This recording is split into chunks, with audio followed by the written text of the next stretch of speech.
ప్రభుత్వ పాఠశాల విద్యార్థులంటే మీకు ఎందుకంత చులకన?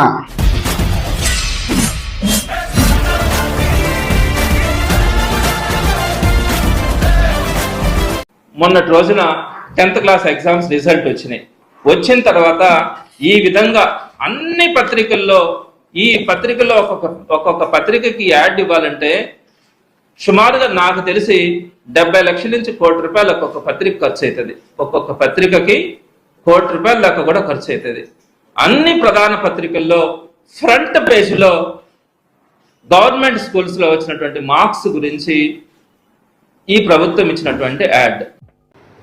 మొన్న విడుదలైన 10వ తరగతి ఫలితాల్లో రాష్ట్ర చరిత్రలో ఎప్పుడూ లేనటువంటిగా 600కు 596 పైగా మార్కులు తీసుకొచ్చిన ఎంతో మంది విద్యార్థులు వారి యొక్క ప్రతిభ కనబరిచారు.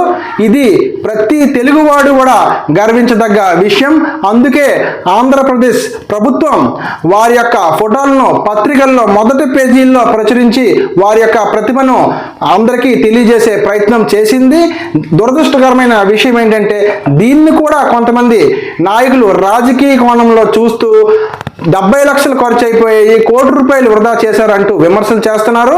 నేను వారిని ఒక్కటే ప్రశ్నించాలనుకుంటున్నాను. ప్రభుత్వ పాఠశాల విద్యార్థులంటే మీకు ఎందుకు అంత చిన్న చూపు? న్యూస్ పేపర్లో ఫోటోలు రావడానికి అర్హత కేవలం ప్రైవేట్ పాఠశాల విద్యార్థులకే ఉందా? ప్రభుత్వ పాఠశాల పిల్లలు గొప్ప మార్కులు తెచ్చుకుంటే వారిని అభినందించడం తప్ప? గత ప్రభుత్వంలో ఏం జరిగిందో మనందరికీ తెలుసు. జగన్మోహన్ రెడ్డి గారి పేరు, ఫోటోలు పట్టాదారు పాస్ పుస్తకాలపై, భూమి సరిహద్దు రాళ్లపై, విద్యార్థుల బ్యాగులపై, పుస్తకాలపై, చిక్కీలపై, చివరికి కోడిగుడ్లపై కూడా ముద్రించారు. అప్పట్లో ప్రజాధనం వేల కోట్ల రూపాయలు ఖర్చు కాలేదా? వృధా కాలేదా? అప్పుడు మౌనం పాటించిన వారు ఈరోజు ప్రభుత్వ పాఠశాల విద్యార్థుల విజయాన్ని చూసి విమర్శలు చేయడం బాధాకరం.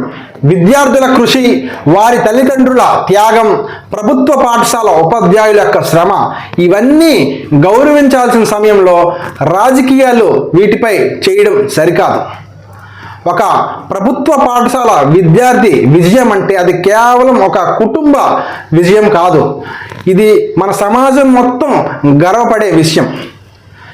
రాజకీయాలు పక్కన పెట్టి కనీసం పిల్లల భవిష్యత్తు విషయంలో అయినా సరే ఒక మంచి విషయాన్ని మంచి అని చెప్పే సంస్కృతి రావాలని తెలియజేసుకుంటూ ధన్యవాదాలు.